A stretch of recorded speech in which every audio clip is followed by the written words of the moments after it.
ये हमने 16, 17, 18 3 दिन आधार अपडेट के लिए कैंप लगाया है और पूरे ज़िले में 28 लोकेशंस पे लग रहा है। जितनी भी सरकारी बिल्डिंग्स हैं जहाँ पे आम जनता ज़्यादा आती है वहाँ पे हमने आधार अपडेशन मशीन्स लगवाई है।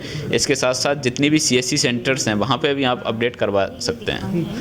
सीएससी सेंटरों पे तो बहुत कम मशीनें उपलब्ध है वहाँ पे तो, और लोगों की भीड़ ज़्यादा होती है, तो इस वजह से लोग असुविधाएं होती हैं। उसके लिए आप क्या कहना चाहते हैं? इसीलिए हमने कैंप मोड में जाना सही समझा, बिकॉज सरकारी ऑफिसों में वैसे भी डेली बेसिस पे काफ़ी लोग आते हैं किसी भी सर्विसेज के रिगार्डिंग, तो वहाँ पे जितना ज़्यादा फुटफॉल है वहाँ पे हमने 28 मशीनें पूरे ज़िले में, जैसे लघु सचिवालय में 2 हो गई, आपके 3 एसडीएम ऑफिस में हो गई, 3 सिविल हॉस्पिटल्स में हो गई, 6 बीडीपी ऑफिस में हो गई, जो सब तहसील और तहसील ऑफिस हैं उनमें हो गई, 6 मंडी हैं जो हमारी बड़ी 6 उनमें हो गई। तो 28 लोकेशंस पे हमने लगवाई हैं मशीन। ये होता है कि भीड़ की वजह से काम नहीं हो पाता 3-4 दिन के अंदर, तो लोग क्या कहते हैं कि हमारा काम हमसे ज़्यादा पैसे ले लिया, मशीन नहीं चल रही, तो लोगों को जो असुविधा होती है उसके लिए आप क्या कहना चाहते हैं? अगर कहीं से ऐसा इशू आता है कि भाई लोग ज़्यादा आए और उनकी अपडेट नहीं हो पाए, तो हम इस कैंप 16, 17, 18 के बाद भी इस कैंप मोड में कंटिन्यू रखेंगे।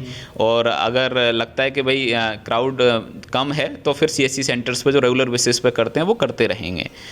और इसमें ये था कि अभी जो अपडेट क्या क्या किया जा रहा है, और पहली बार होने जा रहा है, इससे पहले भी कभी हुआ है? जो आधार अपडेशन का काम है वो तो रेगुलर बेसिस पे सीएससी पे चल ही रहा है, लेकिन लोगों को उस चीज़ की अवेयरनेस नहीं थी, इसलिए वो कैंप बोर्ड में गए ताकि लोगों को पता चल जाए। और उसमें आप जो आधार की जैसे डेट ऑफ बर्थ हो गया वो अपडेट करा सकते हैं, आपका एड्रेस अपडेट करा सकते हैं, काफ़ी लोगों के एड्रेस चेंज हो जाते हैं, आपकी बायोमेट्रिक हैं समय के आप वो अपडेट करा सकते हैं। आपके फ़ोटो मैं देखता हूँ कि खुद मैंने आज भी मॉर्निंग में मैंने अपना फ़ोटो भी अपडेट कराया है, बिकॉज वो मेरे कॉलेज के टाइम का आधार कार्ड बना हुआ था, तो अब दाढ़ी मूंछें आ गई हैं, तो मतलब ऐसा मैंने बहुत बार लोगों का देखा है। तो फ़ोटो मैं अनुरोध करूंगा सबसे आपके माध्यम से कि ज़्यादा से ज़्यादा इन कैंपों का बेनिफिट उठाएं, फ़ोटो अपडेट कराएं, बायोमेट्रिक में इशू तो वो अपडेट कराएं, Aadhaar, mobile numbers, email ID, date of birth, सारी चीज़ें अपडेट करा लें, ताकि सरकार की किसी भी स्कीम का बेनिफिट में जब आपको डॉक्यूमेंट्स देना पड़े, तो आजकल आधार एक ऐसा डॉक्यूमेंट है जो कि हर एक स्कीम में मोरलेस कंपलसरी है और उसमें सारी इन्फो आपकी होती है, तो अपडेट करा के किसी सरकार की सारी स्कीमों का फ़ायदा उठाएं। तो छोटी सी लास्ट में अंत में ये बात थी कि लोगों के बीपीएल कार्ड और आयुष्मान कार्ड, इनमें लोगों को बहुत दिक्कत आ रही है फैमिली कार्ड इनकम कम कराने में, तो क्या क्या वेरिफिकेशन होती है और कैसे कैसे प्रोसेस होता है? वीडियो के माध्यम से बताइए कि लोग कैसे कैसे उसको कंप्लीट करें। डिक्लेयर और वेरिफिकेशन लिखा हुआ था फैमिली कार्ड में भी। डेफिनेटली मैं अब जैसे आपने क्वेश्चन पूछा तो आपके माध्यम से मैं बताऊंगा कि इनकम वेरिफिकेशन परिवार पहचान पत्र में लोकल कमेटी और सेक्टर कमेटी 2 कमेटी होती हैं जो वेरीफाई करती हैं।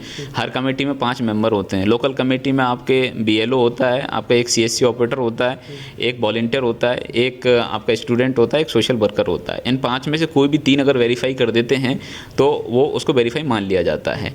और इसका किसी को नहीं पता होता कि किसका किस बीएलओ के पास या किस वॉलंटियर के पास जाएगा। बहुत चीज़ें गोपनीय रखी जाती हैं ताकि कोई किसी से उसको पैसे दे के या कोई फोर्सफुली उस पर इनकम अपनी कम ना कराए।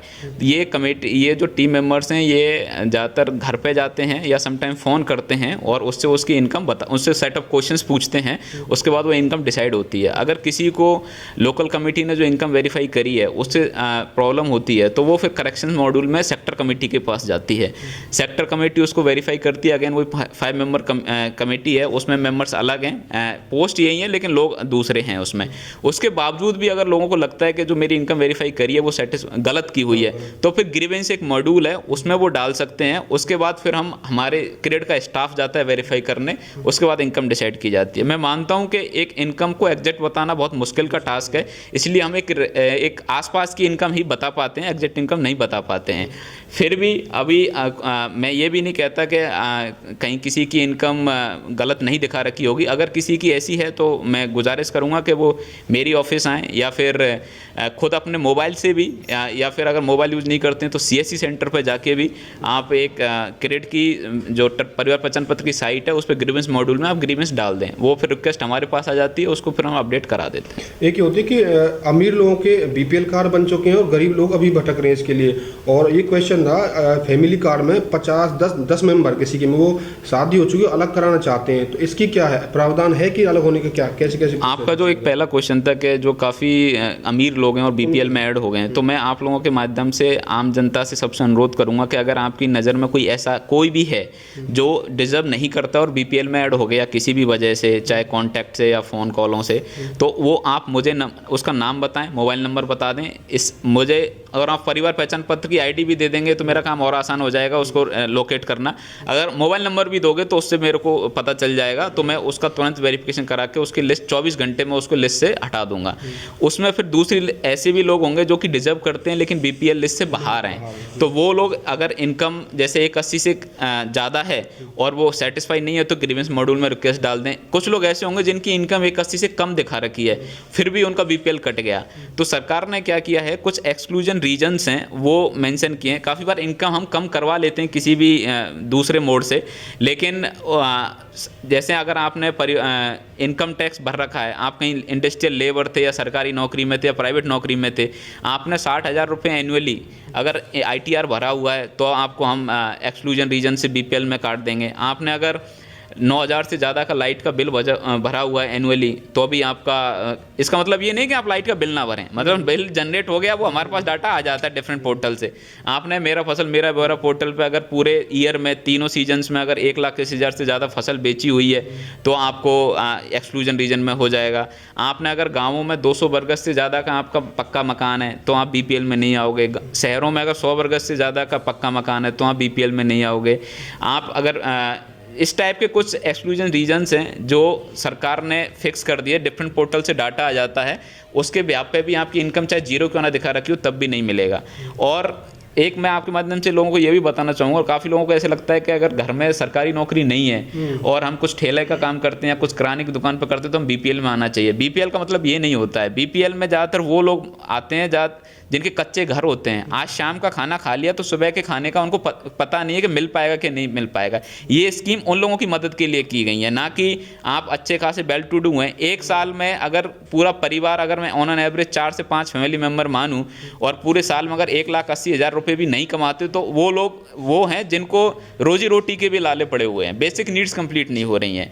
तो मैं लोगों से गुजारिश करूँगा कि स्कीम का फ़ायदा उन लोगों को ज़्यादा पहुँचवाएं जो कि डिजर्विंग है, बिकॉज अगर अनडिजर्विंग लोग स्कीम का बेनिफिट उठाएंगे तो डिजर्व मिलने छूट जाएंगे। फैमिली कार्ड अलग करने को बताइए, आइए ऑप्शन। हाँ, जो आपका दूसरा क्वेश्चन था कि जिसमें अगर फैमिली मेम्बर 10 या 10 से ज़्यादा हैं या 15 से ज़्यादा, उनको स्प्लिट कराना है। अभी पहले क्या था, लोगों को परिवार पहचान राशन कार्ड मिलता तो सब लोग एक ही राशन कार्ड में फैमिली मेम्बर्स का नाम ऐड करा लेते थे ताकि ज़्यादा राशन मिले। अब लोगों को क्या लग रहा है कि जैसे अगर मेरे फादर साहब हैं, उनके 3 बेटे हैं, तो वो अलग अलग सब पीपीपी बनवाएंगे ताकि उनकी इनकम कम दिखे। तो सरकार ने नियम फिक्स कर दिए हैं कि आपको अगर परिवार को स्प्लिट कराना है तो आपके बिजली कनेक्शंस होने चाहिए इतने ही।